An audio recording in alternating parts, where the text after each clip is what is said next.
ഈ വരുന്ന ഓഗസ്റ്റ് 15 നമ്മുടെ ഇന്ത്യയുടെ 74ാമത്തെ ഇൻഡിപെൻഡൻസ് ഡേ ആണ്. ബ്രിട്ടീഷുകാരിൽ നിന്നും സ്വാതന്ത്ര്യം ലഭിച്ചിട്ട് 74 വർഷങ്ങളാണ് ഇപ്പോൾ കടന്നു പോയിരിക്കുന്നത്. അപ്പോൾ ഇന്നത്തെ ഒരു വീഡിയോയിൽ ഞാൻ ഇന്ത്യയുടെ സ്വാതന്ത്ര്യ സമരത്തെക്കുറിച്ചാണ് പറയാൻ പോകുന്നത്. അതിനു മുമ്പായി ഇന്ത്യയെക്കുറിച്ചുള്ള ചെറിയൊരു വിവരണം പറയാം. ഇന്ത്യ ഒഫീഷ്യലായ റിപ്പബ്ലിക് ഓഫ് ഇന്ത്യ എന്നാണ് അറിയപ്പെടുന്നത്. ഏറ്റവും ജനസംഖ്യയുള്ള രണ്ടാമത്തെ രാജ്യവും വിസ്തീർണമനുസരിച്ച് 7ാമത്തെ വലിയ രാജ്യവുമാണ് ഇന്ത്യ. ലോകത്തിലെ തന്നെ ഏറ്റവും വലിയ ജനസംഖ്യയുള്ള ജനാധിപത്യ രാജ്യമാണ് ഇന്ത്യ. തെക്ക് ഇന്ത്യൻ മഹാസമുദ്രം, തെക്ക് പടിഞ്ഞാറ് അറേബ്യൻ കടൽ, തെക്ക് കിഴക്ക് ബംഗാൾ ഉൾക്കടൽ എന്നിവയുമായി അതിർത്തി പങ്കിടുന്ന ഇന്ത്യ പടിഞ്ഞാറ് പാകിസ്ഥാനുമായി അതിർത്തി പങ്കിടുന്നു. വടക്ക് നേപ്പാൾ, ഭൂട്ടാൻ, ചൈന എന്നീ രാജ്യങ്ങളുമായി അതിർത്തി പങ്കിടുന്നുണ്ട്. കിഴക്ക് ബംഗ്ലാദേശ്, മ്യാൻമാർ എന്നീ രാജ്യങ്ങളുമായിട്ടാണ് അതിർത്തി പങ്കിടുന്നത്. ഇന്ത്യൻ മഹാസമുദ്രത്തിൽ ഇന്ത്യ ശ്രീലങ്കയ്ക്കും മാലിദ്വീപിനും സമീപമാണ്. ആൻഡമാൻ നിക്കോബാർ ദ്വീപുകൾ തായ്ലാന്റുമായും ഇന്തോനേഷ്യയുമായും ഒരു സമുദ്ര അതിർത്തി പങ്കിടുന്നു. ആധുനിക മനുഷ്യർ 55,000 വർഷങ്ങൾക്ക് മുമ്പ് ആഫ്രിക്കയിൽ നിന്നും ഇന്ത്യൻ ഭൂഖണ്ഡത്തിൽ എത്തിയെന്നാണ് പറയപ്പെടുന്നത്. 9,000 വർഷങ്ങൾക്ക് മുമ്പാണ് സിന്ധു നദീതടത്തിന്റെ പടിഞ്ഞാറ് ഭാഗത്ത് സ്ഥിരതയാർന്ന ജീവിതം ഉയർന്നു വന്നത്. ക്രിസ്തുവിന് മുമ്പ് 1200 ആയപ്പോഴേക്കും ഇൻഡോ യൂറോപ്യൻ ഭാഷയായ സംസ്കൃതത്തിന്റെ ഒരു പുരാതന രൂപം വടക്കു പടിഞ്ഞാറ് നിന്ന് ഇന്ത്യയിലേക്ക് വ്യാപിക്കുകയും ഋഗ്വേദത്തിന്റെ ഭാഷയായി വികസിക്കുകയും ഇന്ത്യയിൽ ഹിന്ദുമതത്തിന്റെ ഉദയം രേഖപ്പെടുത്തുകയും ചെയ്തു. പിന്നീടാണ് BC 400 ആയപ്പോഴേക്കും ഹിന്ദുമതത്തിനുള്ളിൽ ജാതികളുടെ തരംതിരിവുകളും ഒഴിവാക്കലുകളും ഉയർന്നു വന്നത്. ആ കാലഘട്ടത്തിലാണ് ബുദ്ധമതവും ജൈനമതവും ഉയർന്നു വന്നത്. ഇതുകൂടാതെ പാരമ്പര്യവുമായി ബന്ധമില്ലാത്ത സാമൂഹിക ഉത്തരവുകളും പ്രഖ്യാപിച്ചു. ആദ്യകാല രാഷ്ട്രീയ ഏകീകരണം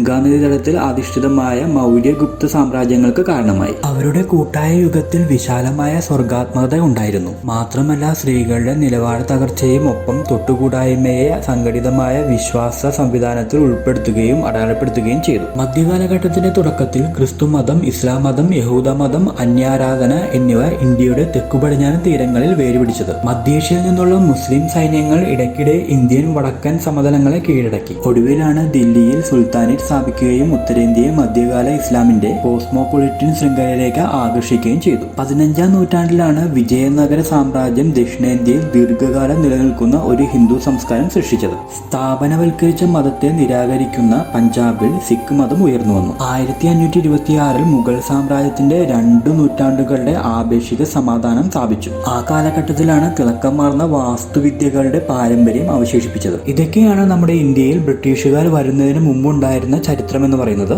ഇന്ത്യ, ഭാരതം എന്നാൽ ബാസിനോട് രഥമുള്ളവൾ എന്നാണ്. ബാസ് എന്നാൽ അതിന്റെ അർത്ഥം പ്രകാശമെന്നും രഥം എന്നാൽ അതിന്റെ അർത്ഥം അനുരാഗമെന്നുമാണ്. പ്രകാശത്തെ പ്രണയിക്കുന്നവൾ, അതാണ് നമ്മുടെ ഭാരതാംബ. സംസ്കാരത്തിന്റെയും സമ്പത്തിന്റെയും ഒരു ഉറവിടമായിരുന്നു ഭാരതം. ഈ സമ്പത്തിനെ കുറിച്ച് കേട്ടറിഞ്ഞിട്ടാണ് ഇന്ത്യയിലേക്ക് വിദേശ രാജ്യങ്ങൾ വന്നു തുടങ്ങിയത്. 1498 വാസ്കോഡ ഗാമ എന്ന നാവികൻ ഭാരതത്തിലേക്ക് ഒരു കടൽ മാർഗം ഉണ്ടെന്ന് കണ്ടെത്തിയത്. അങ്ങനെയാണ് അദ്ദേഹം കോഴിക്കോടുള്ള കാപ്പാട് കപ്പലിറങ്ങുന്നത്. ഇതിനുശേഷം പല രാജ്യങ്ങളിൽ നിന്നുമായി ഒട്ടനവധി ആളുകളാണ് നമ്മുടെ ഇന്ത്യയിലേക്ക് വന്നിരുന്നത്.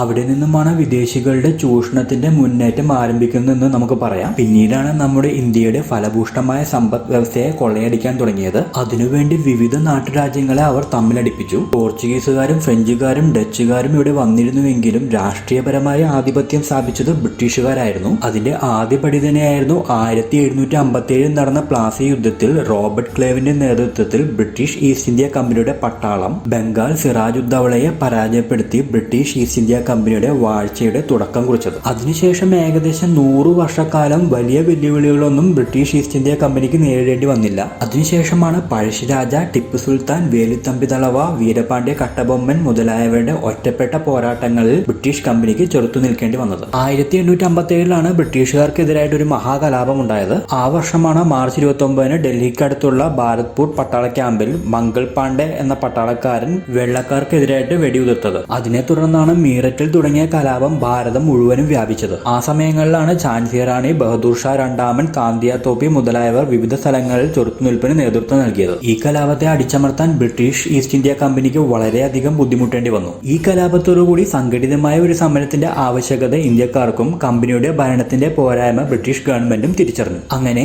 1888 ഓഗസ്റ്റ് 2 ഇംഗ്ലീഷ് ഈസ്റ്റ് ഇന്ത്യ കമ്പനിയുടെ ഭരണം ബ്രിട്ടീഷ് ഗവൺമെന്റ് ഏറ്റെടുത്തു. തിരഞ്ഞെടുത്തു. വിക്ടോറിയ രാജ്ഞി ഇന്ത്യയുടെ ചക്രവർത്തിനിയുമായി. 1888 ഡിസംബർ 28 ഭാരതത്തിന്റെ ഭൂതകാലം തിരിച്ചുപിടിക്കുന്നതിനും അടിമത്തം ഇല്ലാതാക്കുന്നതിനും വേണ്ടിയിട്ട് എ.ഒ. ഹ്യൂം മുൻകൈ എടുത്തുകൊണ്ട് ഇന്ത്യൻ നാഷണൽ കോൺഗ്രസ് രൂപീകരിച്ചു. W.C. ബാനർജി ആയിരുന്നു ഇന്ത്യൻ നാഷണൽ കോൺഗ്രസിന്റെ പ്രഥമ പ്രസിഡന്റ്. ഇംഗ്ലീഷ് വിദ്യാഭ്യാസത്തിന്റെയും ഇന്ത്യൻ നാഷണൽ കോൺഗ്രസ് പോലുള്ള വിവിധ സംഘടനകളുടെ പിൻബലത്തോടു കൂടിയും വിദ്യാസമ്പന്നനായിട്ടുള്ള ഒരു യുവതലമുറ ഉയർന്നു വരികയും ബ്രിട്ടീഷുകാർക്കെതിരെ ശക്തമായി പോരാടുകയും ചെയ്തു. പക്ഷേ ഇതിനെ നേരിടാനായിട്ട് മതപരമായി ഭിന്നിപ്പിക്കുക എന്ന തന്ത്രം ബ്രിട്ടീഷുകാർ ഉപയോഗിച്ചു. അങ്ങനെയാണ് 1905 ബംഗാൾ വിഭജനം നടക്കുന്നത്. 1914 ആരംഭിച്ച ഒന്നാം ലോക മഹായുദ്ധം രാജ്യത്തെ കടുത്ത പട്ടിണിയിലാക്കി. ഈ പ്രതിസന്ധി ഘട്ടത്തിലാണ് 1915 ഗാന്ധിജി ദക്ഷിണാഫ്രിക്കയിൽ നിന്ന് ഇന്ത്യയിലേക്ക് വരുന്നത്. ഗാന്ധിജിയുടെ വരവോടുകൂടി ഇന്ത്യൻ ചരിത്രത്തിന് ഒരു പുതിയ യുഗപ്പിറവിയാണ് ഉണ്ടായത്. ബ്രിട്ടീഷുകാർക്കെതിരായി അഹിംസയിലൂന്നിയ പുതിയൊരു സമരമുറയാണ് അദ്ദേഹം ആഹ്വാനം ചെയ്തത്. സത്യാഗ്രഹം എന്ന സമര പരീക്ഷണം ബ്രിട്ടീഷ് ഭരണത്തിന്റെ അടിത്തറ ഇളക്കുന്നതായിരുന്നു. ഗാന്ധിജി അദ്ദേഹത്തിന്റെ സമരം ആദ്യം തുടങ്ങിയത് ബീഹാറിലെ ചമ്പാരനിലെ നീലം കർഷക സമരമായിരുന്നു. അതിനുശേഷവും ഒത്തിരി സമരങ്ങളാണ് നടന്നത്. 1919 ഏപ്രിൽ 13 അമൃത്സറിലെ ജാലിയൻ വാലാബാഗിൽ വെച്ച് ഒരു കൂട്ടക്കൊല നടന്നു. വിചാരണ കൂടാതെ തടങ്കലിൽ വെക്കുക, പത്രസ്വാതന്ത്ര്യം വെട്ടിച്ചുരുക്കുക എന്നീ കാട്ടുനീതികൾ നടപ്പിലാക്കാൻ വേണ്ടി ഉണ്ടാക്കിയ റൗലറ്റ് ആക്ടിനെതിരെ പ്രതികരിക്കാനായി സമാധാനപരമായി ഒത്തുകൂടിയ സ്ത്രീകളും കുട്ടികളും അടക്കമുള്ള ജനക്കൂട്ടത്തിലേക്ക് ജനറൽ ഡയർ നിറയൊഴിക്കാൻ ഉത്തരവിട്ടു. 3 വശവും അടയ്ക്കപ്പെട്ട മൈതാനത്തിന്റെ ഒരു വശത്ത് നിന്ന് പട്ടാളക്കാർ നിറയൊഴിച്ചു. ഓടി രക്ഷപ്പെടാൻ പോലും ആകാതെ നിരവധി പിഞ്ചു കുഞ്ഞുങ്ങൾ അടക്കമുള്ള ആളുകളാണ് കൊല്ലപ്പെട്ടത്. ഈ സംഭവത്തിന് ശേഷം 1920 ഇന്ത്യൻ നാഷണൽ കോൺഗ്രസിന്റെയും ഖിലാഫത്ത് പ്രസ്ഥാനത്തിന്റെയും നേതൃത്വത്തിൽ ഒരു വർഷത്തിനകം സ്വരാജ് വേണമെന്ന് ആവശ്യപ്പെട്ടുകൊണ്ട് നിസ്സഹകരണ സമരം ആരംഭിച്ചു. ഇതുമായി ബന്ധപ്പെട്ട് വിദേശ വസ്ത്രങ്ങൾ ബഹിഷ്കരിക്കുകയും ബ്രിട്ടീഷ് ഭരണത്തോട് പരിപൂർണ നിസ്സഹകരണം പ്രഖ്യാപിക്കുകയും ചെയ്തു. എന്നാൽ ഗാന്ധിജിയുടെ അഹിംസാ സിദ്ധാന്തങ്ങളിൽ നിന്നും വ്യതിചലിച്ച് ഉത്തർപ്രദേശിലെ ചൗരി ചൗര സമരാനുകൂലികൾ 22 പോലീസുകാരെ പോലീസ് സ്റ്റേഷനിൽ ചുട്ടുകൊന്നു. ഇതിലും മനംനൊന്താണ് ഗാന്ധിജി നിസ്സഹകരണ പ്രസ്ഥാനം പിൻവലിച്ചത്. 1929 സെൻട്രൽ ലെജിസ്ലേറ്റീവ് അസംബ്ലിയിൽ ബോംബെറിഞ്ഞതിന് ഭഗത് സിംഗ്, സുഖ്ദേവ്, രാജ്ഗുരു എന്നിവരെ തൂക്കിലേറ്റി. 1930 ജനുവരി 26 ഇന്ത്യ സ്വതന്ത്രമായി എന്ന് ഇന്ത്യൻ നാഷണൽ കോൺഗ്രസ് പ്രഖ്യാപിച്ചത്. 1930 ഉപ്പ് നിയമം ലംഘിച്ചതിനെതിരായി ഗാന്ധിജിയുടെ നേതൃത്വത്തിൽ സബർമതി ആശ്രമത്തിൽ നിന്നും 78 സമരാനുകൂലികൾക്കൊപ്പം ദണ്ഡി കടപ്പുറത്തേക്ക് കാൽനട യാത്രയായി ചെന്ന് ഉപ്പ് കുറുക്കിയത്. ബ്രിട്ടീഷുകാരെ മുഴുവനായിട്ട് ഇന്ത്യയിൽ നിന്ന് നീക്കാനായിട്ട് 1942 ക്വിറ്റ് ഇന്ത്യ സമരം ആരംഭിച്ചു. ഇന്ത്യൻ നാഷണൽ കോൺഗ്രസിന്റെ നേതൃത്വത്തിൽ ഗാന്ധിജിയാണ് ഈ സമരത്തിന് ആഹ്വാനം നൽകിയത്. Quit India സമരത്തോടനുബന്ധിച്ച്